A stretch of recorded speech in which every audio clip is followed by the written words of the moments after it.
Assalamualaikum warahmatullahi wabarakatuh. Waalaikumsalam warahmatullahi wabarakatuh. Kami dari kelompok 7 materi 10 dengan judul Sistem Komunikasi sebagai Pilar Masyarakat Digital.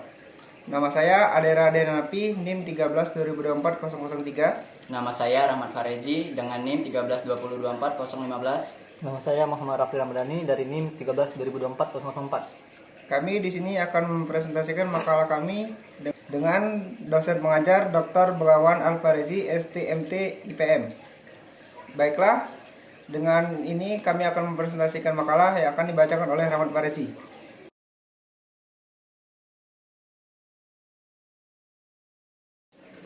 Membangun konektivitas membentuk masa depan.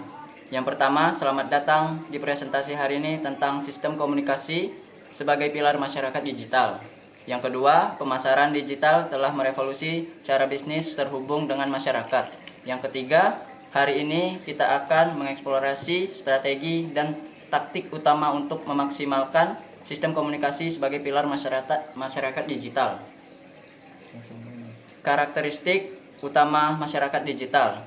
Konektivitas global individu dan organisasi saling terhubung tanpa batasan geografis melalui internet.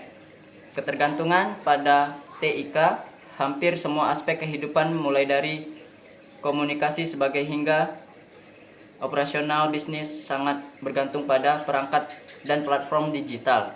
Informasi berlimpah, akses mudah ke sejumlah besar informasi, namun juga menimbulkan tantangan terkait validasi dan keandalan data. Evolusi digital dan era informasi. Yang pertama, garis waktu singkat. Revolusi industri yang dimulai di Inggris pada abad ke-18, penemuan mesin uap, mesin pemintal, dan alat-alat produksi massal lainnya. Yang kedua, perkembangan teknologi. Komputer awal seperti ENIAC menggunakan tabung vakum sebagai sirkuit, ukurannya sangat besar, bisa mengisi seluruh ruangan mahal dan mengonsumsi daya yang sangat besar. Mereka digunakan untuk perhitungan militer dan ilmiah kompleks. Yang ketiga, dampak awal komputer awal mulai mengambil alih tugas-tugas repetitif seperti perhitungan akuntansi, entry, data, atau pengelolaan inventaris. Ini meningkatkan efisiensi dan mengurangi kesalahan manusia. Evolusi sistem komunikasi digital. Generasi awal, telegraf revolusi pesan jarak jauh, sistem pertama yang memungkinkan pengiriman pesan teks secara elektrik melalui gawat dari satu lokasi ke lokasi lain. Yang kedua, era internet, dial-up, era awal internet, metode akses internet yang dominan pada tahun 1990-an hingga awal 2000-an. Nama dial-up berasal dari cara kerjanya yang mirip dengan menelepon. Yang ketiga, nirkabel. 2G, generasi kedua awal 1990-an. Generasi yang membawa komunikasi seluler dari ranah analog ke digital. Ini adalah lompatan besar dari 1G. Generasi pertama analog hanya untuk suara. Internet sebagai jantung komunikasi digital. Yang pertama, bagaimana internet bekerja? Pada dasarnya, internet adalah jaringan dari jaringan network of networks. Ini berarti internet bukanlah satu jaringan tunggal yang terpusat, melainkan koleksi besar jaringan-jaringan yang lebih kecil yang masing-masing mungkin dimiliki oleh individu, perusahaan, universitas, atau penyedia layanan internet. Yang kedua, protokol. Seperangkat aturan dan standar yang disepakati bersama yang memungkinkan berbagai perangkat dan sistem komputer untuk saling berkomunikasi dan bertukar data dengan cara yang terstruktur dan dapat dipahami. Yang ketiga, penyedia layanan internet, ISP. Perusahaan atau organisasi yang menyediakan akses ke internet bagi individu, bisnis, dan organisasi lainnya. Mereka adalah gerbang utama Anda menuju dunia maya. Tanpa ISP, perangkat Anda tidak akan bisa terhubung ke jaringan global internet.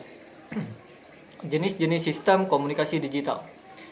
Komunikasi antar personal. Dalam masyarakat digital, cara kita berkomunikasi satu sama lain secara personal telah berkembang pesat. Sebagian besar dominasi oleh komunikasi antar personal. Dalam masyarakat digital, cara kita berkomunikasi satu sama lain secara personal telah berkembang pesat. sebagian besar didominasi oleh dua bentuk utama, email dan aplikasi pesan instan. Keduanya telah merevolusi bagaimana kita berinteraksi dengan teman, keluarga, dan kolega. Kedua, media sosial. Media sosial telah menjadi kekuatan pendorong utama dalam membentuk masyarakat digital, mengubah secara fundamental secara individu dan kelompok berinteraksi, berbagi informasi dan membentuk komunitas. Mereka adalah platform online yang memungkinkan pengguna untuk membuat dan membagi konten, serta berpartisipasi dalam jenjang sosial.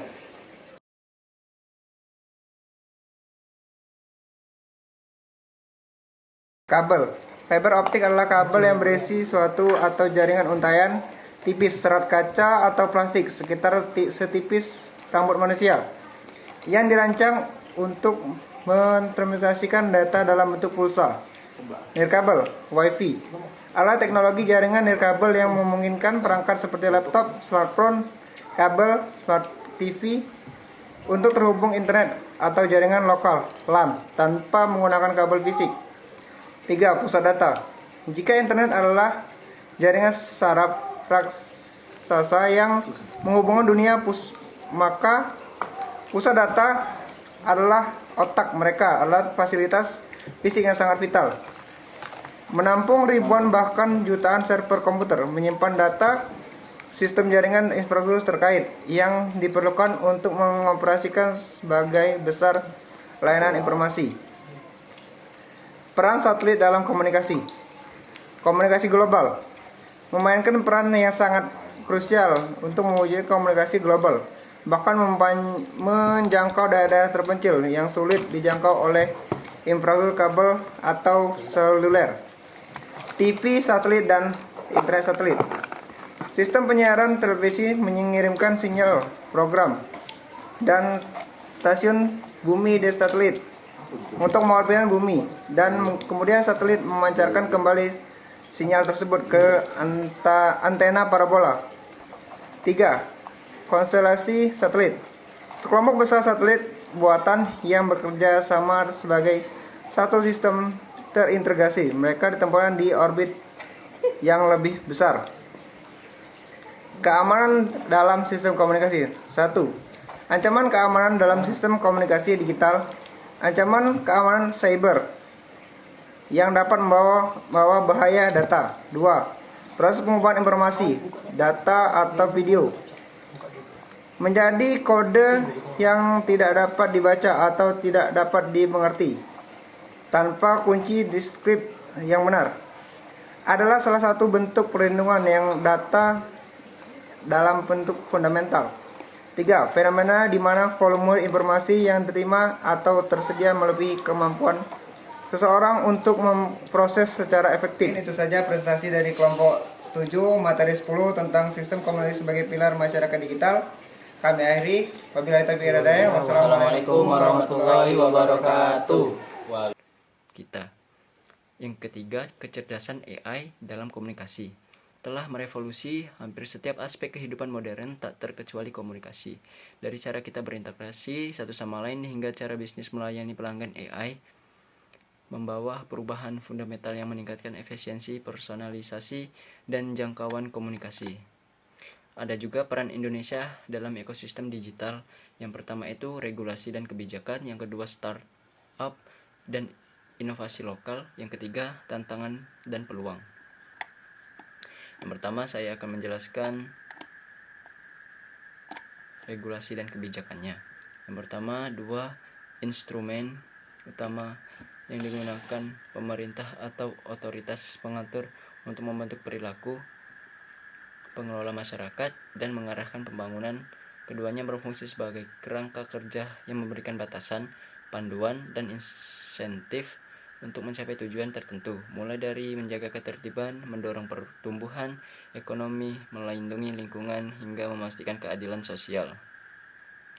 Yang kedua, startup dan inovasi lokal.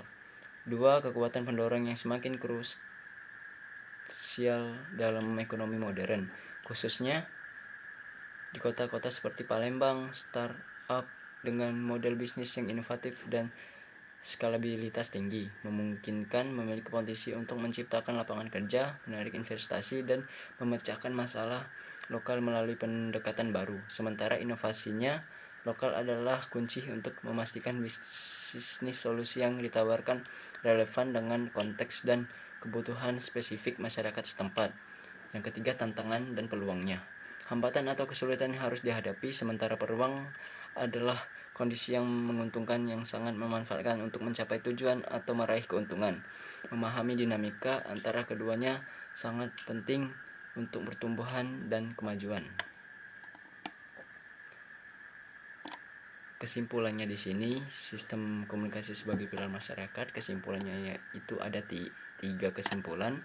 Yang pertama, rekapitulasi sistem komunikasi adalah fondasi masyarakat digital. Yang kedua, pentingnya adaptasi, terus belajar dan berinovasi. Yang ketiga, masa depan bersama membangun masyarakat digital yang inklusif dan aman. Yang pertama, kesimpulannya itu rekapitulasi sistem komunikasi adalah fondasi masyarakat digital. Sistem komunikasi bukan sekedar alat pelengkap, melainkan pondasi utama menopang seluruh struktur masyarakat digital. Ibarat saraf yang menghubungkan setiap bagian tubuh, komunikasi digital memungkinkan informasi mengalir, berinteraksi terjadi, dan inovasi berkembang di setiap sendi kehidupan. Yang kedua itu pentingnya adaptasi, terus belajar dan berinovasi. Adaptasi bukanlah lagi sebuah pilihan, melainkan sebuah keharusan mutlak. Era digital, globalisasi, dan perkembangan teknologi yang eksponensial telah menciptakan lingkungan di mana kemampuan untuk terus belajar dan berinovasi menjadi kunci keberhasilan baik bagi individu, organisasi, maupun bangsa. Masa depan bersama dan membangun masyarakat digital inklusif. Dan yang ketiga, membangun masa depan bersama di era digital berarti mewujudkan sebuah masyarakat digital yang inklusif dan aman. Ini adalah sebuah visi di mana setiap individu, terlepas dari latar belakang atau lokasinya, memiliki kesempatan yang sama untuk mengakses, partisipasi, dan mendapatkan manfaat dari teknologi digital, sekaligus merasa terlindungi dan risiko dari ancaman yang menyertainya. Baiklah, terima kasih atas penjelasan tadi dari saya sendiri, Rahmat Fareji, dengan NIM 132024, kelompok 7, materinya 10, yaitu membahas sistem komunikasi sebagai pilar masyarakat digital. Sebelumnya saya berterima kasih atas partisipasinya kalian. Saya ucapkan wassalamualaikum warahmatullahi wabarakatuh. Terima kasih teman-teman.